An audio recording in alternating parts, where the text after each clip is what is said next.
Hey folks, Madamus here. I'm up at the yurt just to tidy it up, and I thought it'd be a good opportunity to walk through the process that I had to go through to get our yurt permitted with the township. Come check it out.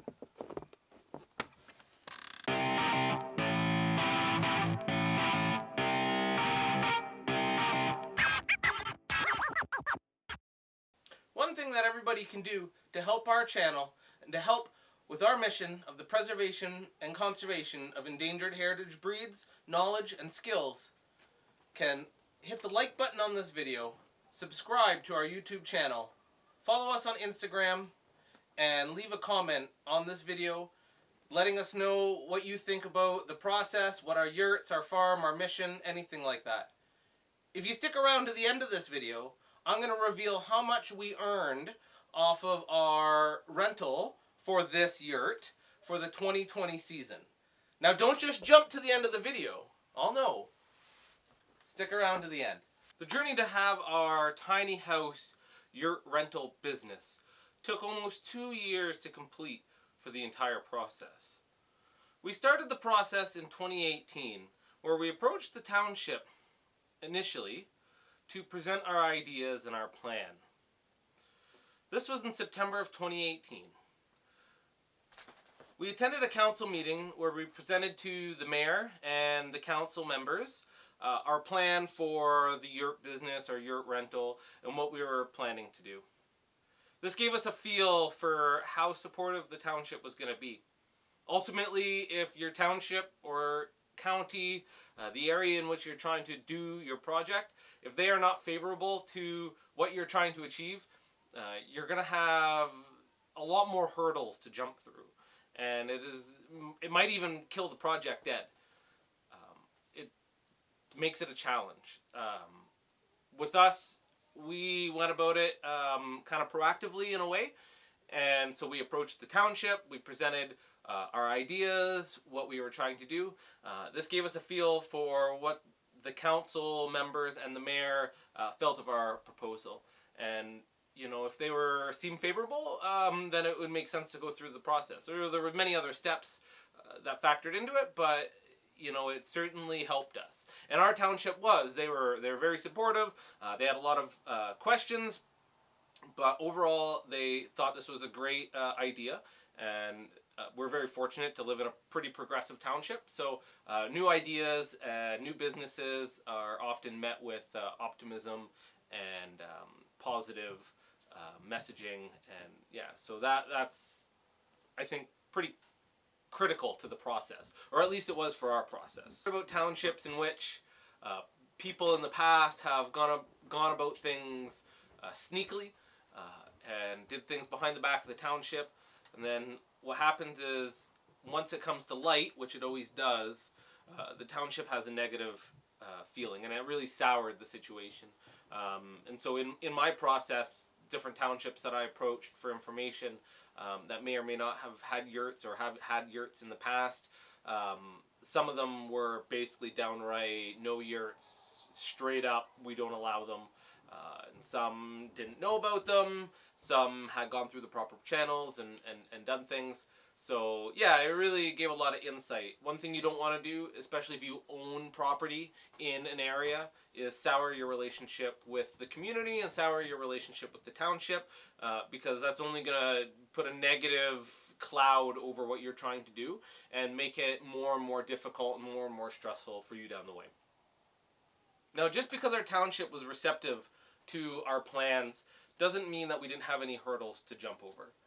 The first hurdle in which we encountered, and we ran up against it right away, and it was a pretty big roadblock, was our zoning.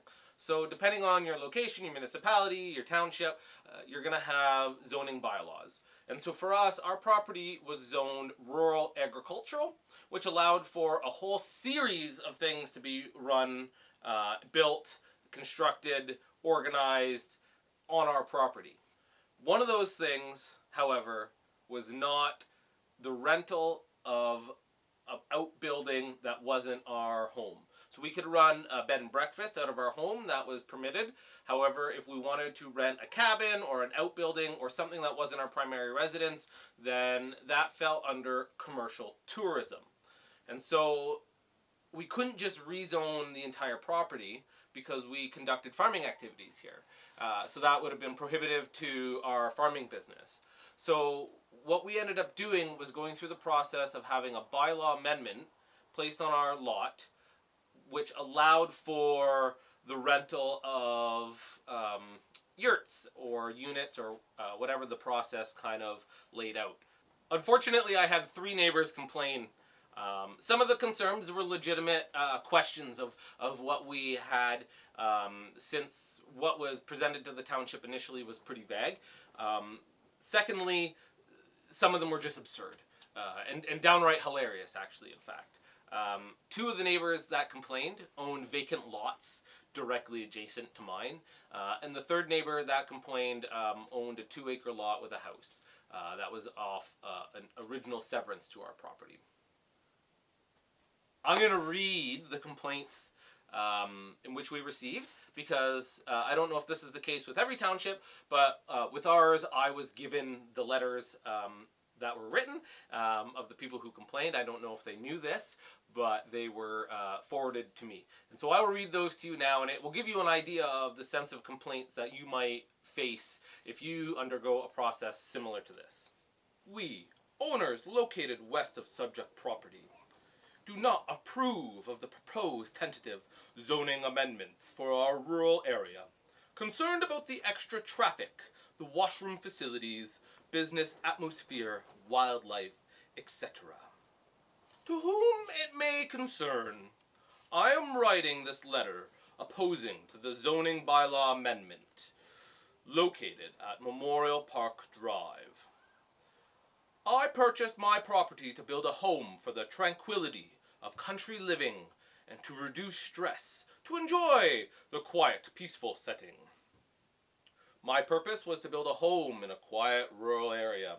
I have invested in my property, cleaning it up, with respect to the beautiful surroundings, community setting. My concerns involved in this rezoning is that the rural area where family life has been established. I feel this would create a large problem for our small community. Renting yurts to out-of-town people who have no regard for the community, increased police services, landfill, water supply, road, septic, water drainage. It will cause stress to all in the area, as they are here for a short time to have no investments in keeping our small community safe, clean, and peaceful. If the proposed rezoning is granted to a commercial zoning for the owner to profit or to keep his rural settings with animals, zoning the property will affect other farms, rural settings with noise, pollution, ground contamination regarding crops. The commercial zoning will add increased costs to the community, such as roads, sewage systems, water drainage, water consumption, police and fire services, for one person's gain for profit.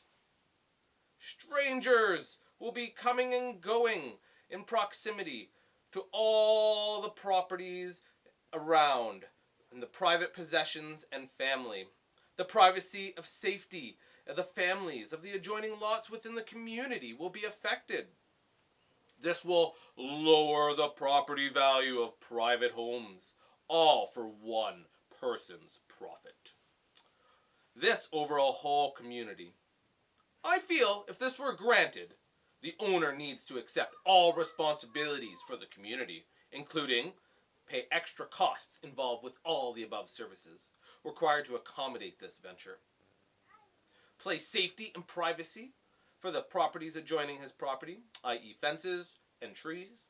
Accept all responsibility for costs to accommodate for the damages and loss of their privacy and safety. Please consider this rezoning as it will impact the community over one personal financial gain. Thank you for the opportunity to express my grievances and to take into consideration why this rezoning should not be allowed. Please help keep our community safe. We have compiled a few of our concerns regarding the rezoning change to Memorial Park Drive. We find that the property already very cluttered with buildings and shanties, and building materials strewn about. We believe, in addition to these yurt sites, this would increase the cluttering on said property, devaluing it further and our property as well. We also feel that the addition of these yurt sites would increase the vehicular traffic on an already busy Memorial Park Drive. We have serious concerns with strangers meandering about and through the bush and possibly on our property. By allowing the zoning change, it would encourage clear cutting of precious trees to make room for more yurts and more traffic and more strangers. We are opposed to said bylaw amendment. Thank you. So fortunately, the complaint process is more or less just a formality. At the rezoning meeting itself, we had two of the neighbors show up in person to file their complaint. The one neighbor just actually was looking for more information, and they didn't have anything to say. The second neighbor, who wrote the second letter, the longest letter, he showed up to the meeting. And the formal process is the mayor adjourns, calls order to the meeting, and has a bunch of legal formalities that he presents and says, and then he gives the people who have attended the opportunity to file any grievances or say their piece. So he does that, he gives everyone an opportunity. I proceed to turn around and take a look, because I expected at least a couple people to complain, and no one had anything to say. So the meeting went on, and I presented to the township. Only one council member out of the four showed up, and the mayor, so there was only two people from the township actually there. So I presented my plan, what we had gone through with the town planner, what my proposals were, everything that was kind of associated with what I was doing. Then the mayor and the council member had asked some questions. There was a little bit of back and forth, and that was that. And so the mayor went to adjourn the meeting and kind of close things out, and that's where this neighbor lost his shit. So he basically got all flustered, and he, do I not get a chance to present, and blah, blah, blah, and the mayor shut him down. He said, you had an opportunity, and it was done and over with, and he basically kind of went off the rails and tried to get out what he wanted to get out, and the mayor had nothing to do with it. Honestly, that was just icing on the cake. Yeah, that was just icing on the cake. So once that process was over, it then had to go through 3 readings at council. And so the first reading was done, I think it was the week afterwards, and then there was basically a month in between that reading and the final reading. And at the final reading, they did both the second and the third reading in the same council meeting, and then the zoning was passed, and it was done, and it was over with, and yeah, so that process had completed. So it essentially took from April in 2019 to October in 2019, and that was far too long. Hurdle number 2 that we had to jump over was building codes. Now, depending on where you live, the country, the province, the county, the township, you're going to have different codes that are associated with your tiny house and for a yurt. So for us in Ontario, a yurt is classified as a tent in terms of the Ontario Building Code, and that's essentially all I had to go off of. Again, I'm very fortunate. My township, my building inspector, the people involved were very supportive of this project. And again, that's something that can shut you down right away. So if you go to a township and their building inspector wants nothing to do with yurts, wants nothing to do with it, then you're out of luck. If they won't permit it, and you can't get it done, then that's it. Your project's dead in the water. For us, our building inspector is pretty progressive. While he wasn't willing to do any legwork on it, he said that if we could do a little bit of checking around the province, find some benchmarking that we could give to him, put him in touch with different townships and building inspectors, then we could work through the process. So that's what we did, and I thought that process was going to be a lot easier than it turned out to be. So I approached a number of municipalities that I, learned through research and Googling, had yurts and yurt businesses and yurt rentals and people living in yurts. And so I kind of called different building inspectors in different townships to ask them what they have on the books and what kind of process those people had to go through. I learned that a lot of people, and I hope I didn't rat anybody out, didn't go through that process. Either townships didn't know about it, they didn't have anything on file, they never heard of yurts, or people went about and doing it and the township wanted nothing to do with it, and basically shut down those ideas. I was very fortunate, though. I did end up finding a couple townships where people had gone through all the formalities and checked all the boxes and dotted all the I's. And so I was able to put my building inspector in touch with a building inspector from another township. And again, just the stars aligning, they knew each other. So that was actually kind of nice. They were able to work out the benchmarking and just have some precedent in what was done in the past. And so what the process ended up being for us is we had to build a platform that we were going to put our yurt on. And so that platform had to be permitted like a deck would have been. So it had to been designed, permitted, everything as if it was going to be a deck off of a side of a house.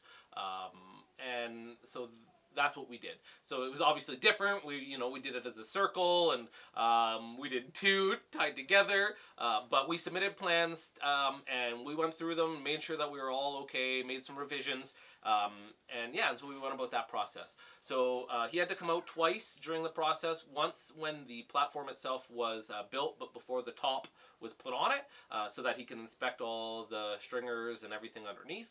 And the second was once it was actually completed, but before the yurt was done. So we went through that process. It looked great. Finished, done, stamped, signed, sealed, delivered. So that was about $180 for the permit, and then the inspections and everything like that. So that cost $180.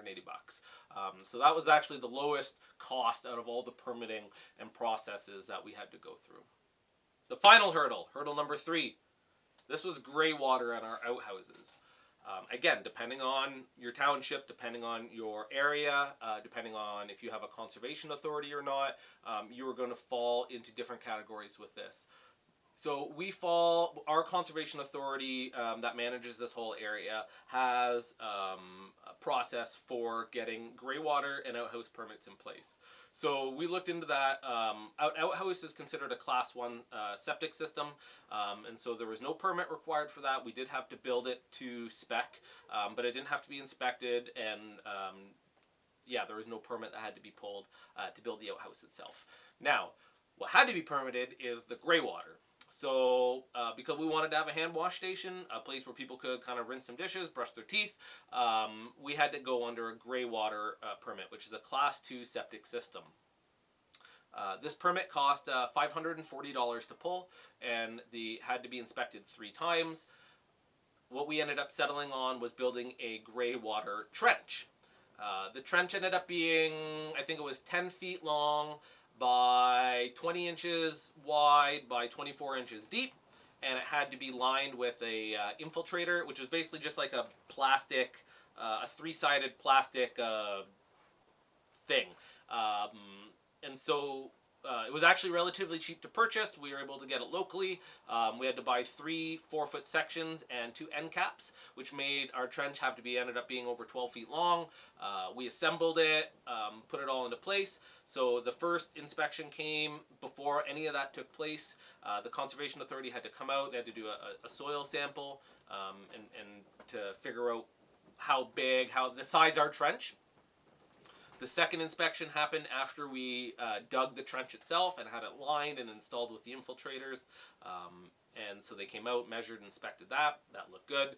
And then the third inspection was after it was all complete and grass had started to grow back on the area in which we built the trench. So those inspections took place, maybe anywhere from, they were probably about 2 months apart individually.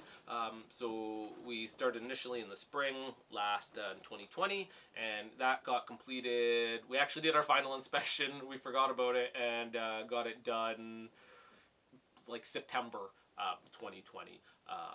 But the Conservation Authority told me that once once they did the pit was inspected, that I could start using it, and it only had to be inspected the final time to have that the permit checked off. Yep. Fred's boot stuck in a hole. All in all, I was able to get about 50% of the platform built last fall in 2019. However, with the early onset of winter that year and just everything going on, I didn't get a chance to get back to the project until the spring of 2020. That's when I got the grey water permit sorted out, did the final inspection on the platform, got the yurt itself built, and built the outhouse, and all those kind of things associated with the yurt. But the permitting process, the zoning process, and the building inspection process had been done and over with, and now it was all on my time. So that all took place in the early part of 2020, and in August, right at the beginning of August in 2020, we had kind of a little bit of a grand opening here on the farm. There was kind of a period that worked out for everybody. It was the August long weekend. We had the mayor, our MPP for our region. They came out and we did a nice ribbon cutting ceremony and opened the yurt officially that weekend. The following weekend was our first bookings, and we've been booking people for the rental ever since. And so, yeah, it was ultimately successful, in my opinion. I've been happy with how it's gone so far. It's only been a short time, August to January, and there's still lots to learn. There was some hiccups along the way. We've had a few guests who have gotten stuck, a couple who have made larger messes than we appreciate. One guest took a poop right outside the yurt, like people, right? Yeah, so for us, I've been really happy with this process. I'm very glad to have gotten it open. I think there's probably even almost some benefit with the Rona and everything going on. A lot of people were looking to travel locally and within the province because that's all they could do. And so we've been pretty busy overall since we opened in August, right up until now. So we're currently in a little bit of a lockdown period, so we don't have any bookings currently, but we're preparing for the end of the lockdown bookings, which are coming in a week. So yeah, which has been really exciting. Ultimately, what advice I can give you when you want to go about this process, it is to do some legwork and some research into the township in which you are going to be building. That is going to be worth so much more. You could buy the dream property where you want to do the perfect thing, but the township's opposed, the building inspector doesn't want anything to do with you, and maybe you have all kinds of environmental permits and hurdles in which you have to jump through to make it happen. These can be timely, costly, expensive, and in the end, it might result in you not being able to do your project. So do some legwork, research, approach townships ahead of time if you know this is something you want to do. Otherwise, be proactive. Be involved with your township. Treat it like it's a professional endeavor, and that you're going about it in a very professional way. That you're not just, some hippies wanting to do a hippie commune, and the way you present it is going to impact in how it is viewed. And so even though we are hippies doing a hippie commune, that's not what it is, and that's not what the message that I wanted to deliver. So we really went about it in a way that was amenable for everybody involved and put minds at ease and made people wanted to support the project. So how did our yurt rental do in 2020? Like I said, I think it was a success.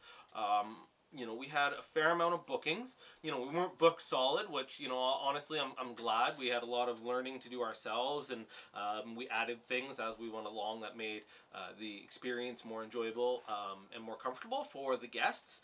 But yeah, I think ultimately it was a success because, like I said, because of the environment in which we are living now, we had people wanting to do the off-grid yurt experience. So yeah, big win, in my opinion.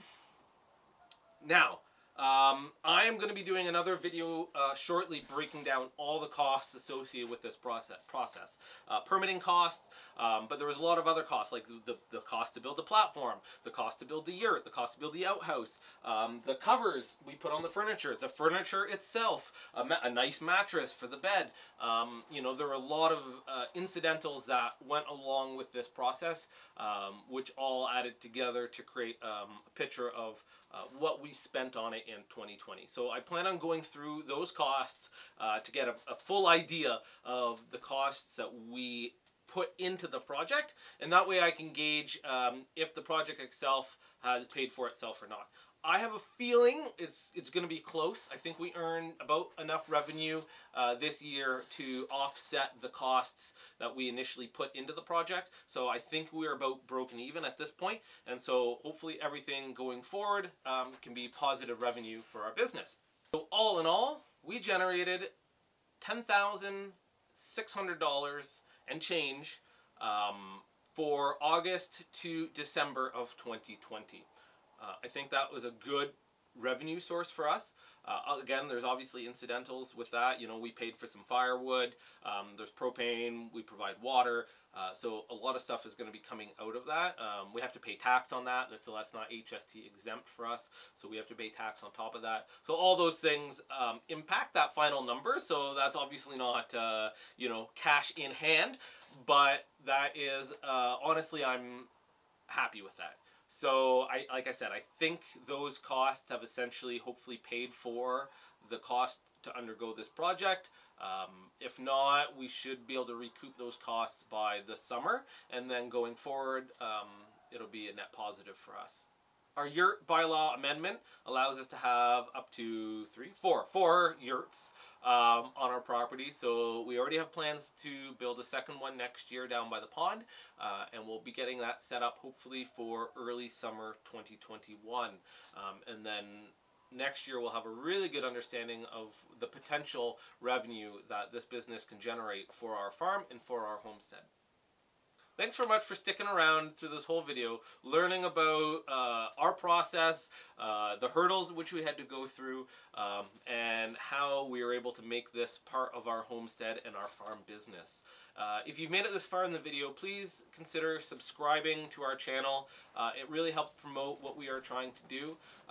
Leave me a comment. I'd really love to hear if you are going to be going through this process yourself, if you have gone through this process or you've encountered hurdles in trying to go about this process. I really like to hear from other people. It really gives a full perspective of this whole tiny house yurt living movement that we're all trying to figure out together. Until next time, stay focused. Happy farming.